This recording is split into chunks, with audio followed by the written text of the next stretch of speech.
علیکم ورحمۃ اللہ وبرکاتہ۔ الحمد للہ وحدہ والصلاة والسلام علی اشرف الانبیاء والمرسلین وعلی آلہ واصحابہ اجمعین، اما بعد فاعوذ باللہ من الشیطان الرجیم، بسم اللہ الرحمن الرحیم، وبالوالدین احسانا۔ ہر قسم کی حمد و ثنا، عزت، عظمت، بڑائی، کبریائی، بزرگی اور برتری اللہ رب العالمین، احکم الحاکمین، اکرم الاکرمین، اجود الاجودین کی ذات اعلیٰ و بالا کے لیے ہے۔ بے شمار انگنت لاتعداد بے حد و حساب درود و سلام سید الاولین والآخرین، امام الانبیاء والرسل، امام اعظم، رہبر اعظم، مرشد اعظم، قائد اعظم، شفیع اعظم جناب محمد مصطفیٰ صلی اللہ علیہ وآلہ وسلم کی ذات مقدسہ، مطہرہ، مزکہ، منزہ پر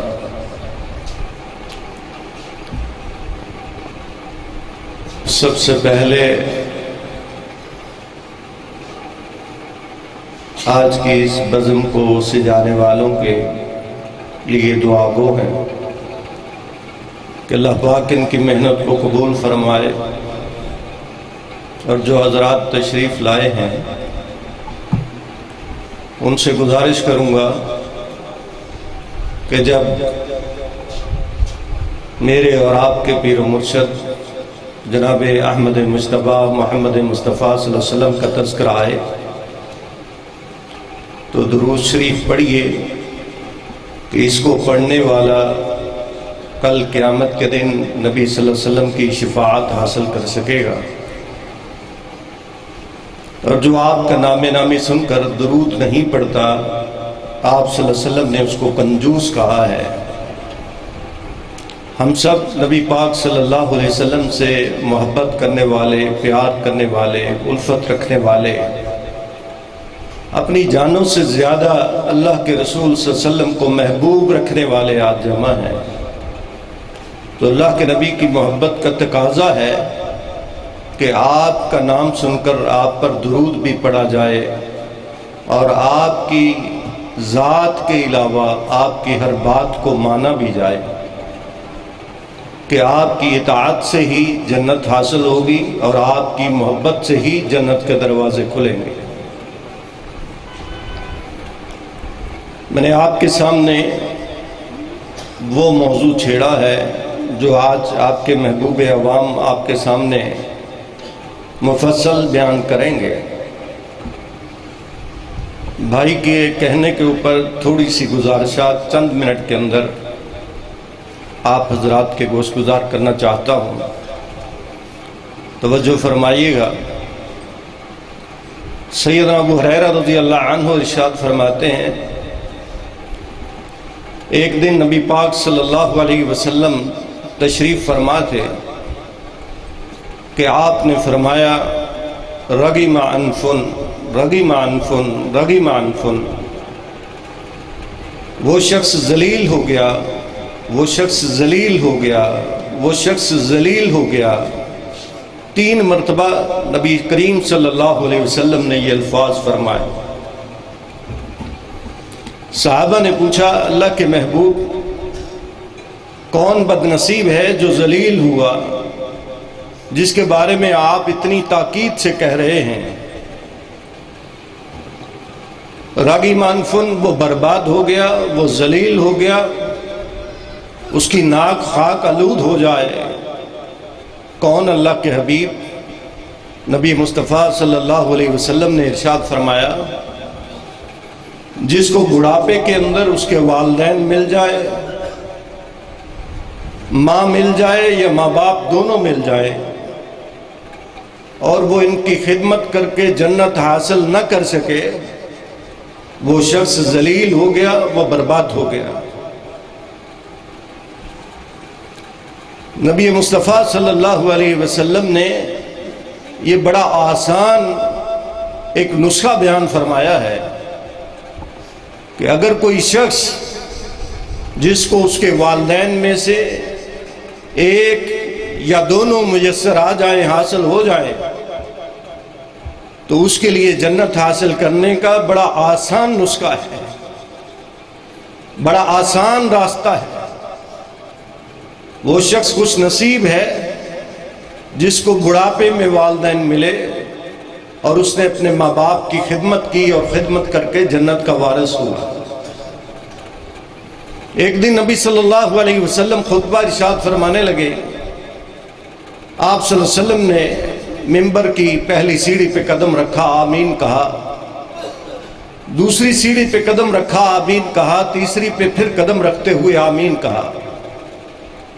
صحابہ نے پھر سوال کیا، اللہ کے حبیب آپ نے پہلے کبھی ایسا نہ کیا تھا، آج آپ جب منبر پہ جلوہ افروز ہوئے آپ نے آمین کہا۔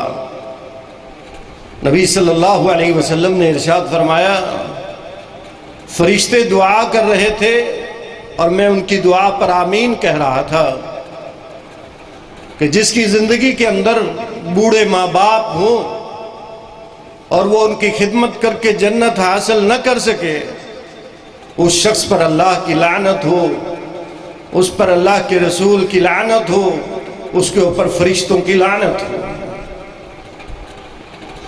نبی صلی اللہ علیہ وسلم کے فرمان کے مطابق اور اللہ کے قرآن کے حکم کے مطابق کہ بڑھاپے میں والدین کا مل جانا اور پھر ان کی خدمت کرنا جنت حاصل کرنے کا ایک آسان راستہ ہے،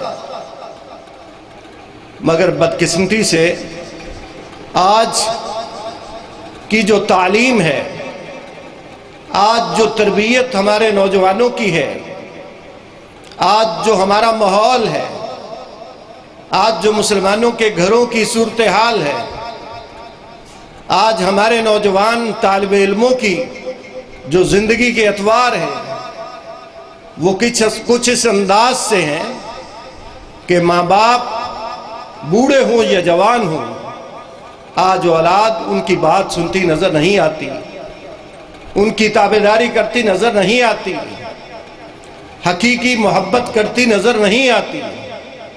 یاد رکھیے، حقیقی محبت وہ اللہ کے رسول کے ساتھ ہو یا والدین کے ساتھ ہو، حقیقی وہ ہے جس میں ماں باپ کی اطاعت کی جائے، نبی مصطفیٰ صلی اللہ علیہ وسلم کی پیروی کی جائے۔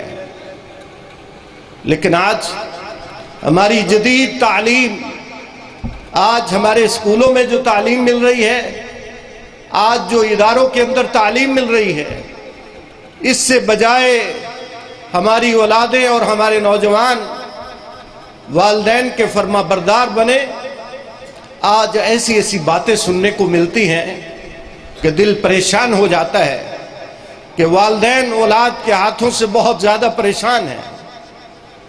اور یاد رکھیے، جو اولاد، جو نوجوان اللہ کی قدر نہیں کرتا وہ والدین کی قدر بھی نہیں کر سکتا۔ حقیقت یہ ہے کہ اللہ کی قدر نہ کرنے کی وجہ سے، دینی تعلیم نہ ہونے کی وجہ سے، دینی تربیت نہ ہونے کی وجہ سے بھی آج اولادیں والدین کی گستاخ ہیں۔ آج ہمارا زور، آج ہم جو پوری قوت کے ساتھ خرچ کرتے ہیں، اپنے اولاد کو جو تعلیم دلواتے ہیں، اس میں دینی تعلیم شامل نہیں ہے۔ دنیا کی تعلیم دے کر ہم ان کو ڈاکٹر بنانا چاہتے ہیں، انجینئر بنانا چاہتے ہیں، دنیا کی ڈگریاں دلوانا چاہتے ہیں، مگر افسوس کہ ماں باپ دنیا سے جاتا ہے، یہ انجینئر، یہ ڈاکٹر اور یہ پروفیسر اپنے باپ کی قبر پہ کھڑا ہوتا ہے اور اسے وہ دعا نہیں آتی جو دعا اس نے جاتے ہوئے باپ کو دینی تھی، جو باپ کے لیے اصل سرمایہ تھا کہ باپ کے لیے یہ اولاد صدقہ جاریہ ہوتی، وہ تعلیم ہم نے ان کو نہیں دلوائی۔ قرآن کی تعلیم کی طرف، دین کی تعلیم کی طرف ہماری توجہ نہیں ہے۔ محترم بھائیو، جب ماں باپ بڑھاپے کو پہنچتے ہیں، صورتحال یہ ہوتی ہے کہ ان کی قوتیں، ان کے حوصلے اور ان کی سماعتیں اور بصارتیں یہ جواب دے جاتی ہیں۔ آپ نے دیکھا ہوگا کہ عمومی طور پر بوڑھا باپ بہت زیادہ بولتا ہے، اس کی ساری قوت سمٹ کر اس کی زبان پہ آ جاتی ہے، اس کے اعضاء جواب دے رہے ہوتے ہیں، اور وہ یہ چاہتا ہے کہ وہ بولے اور اس کی اولاد سنے۔ مگر ہم آج کی نوجوان اولاد اپنے ماں باپ کو جب بوڑھے ہو جائیں، جب ان کی جیب خالی ہو جاتی ہے، جب ان کے پاس مال و دولت نظر نہیں آتی، تو ہم ان کی اطاعت یا ان کی دیکھ بھال کرنا تو دور کی بات ہے، ہم ان کی طرف دیکھنا بھی گوارا نہیں کرتے۔ اور آج کی اولادیں اور جوان صورتحال یہ ہے کہ وہ باپ کے ساتھ، ماں کے ساتھ محبت نہیں رکھتی، ان کی وراثتوں اور جائیدادوں کے ساتھ ان کی محبت ہوتی ہے۔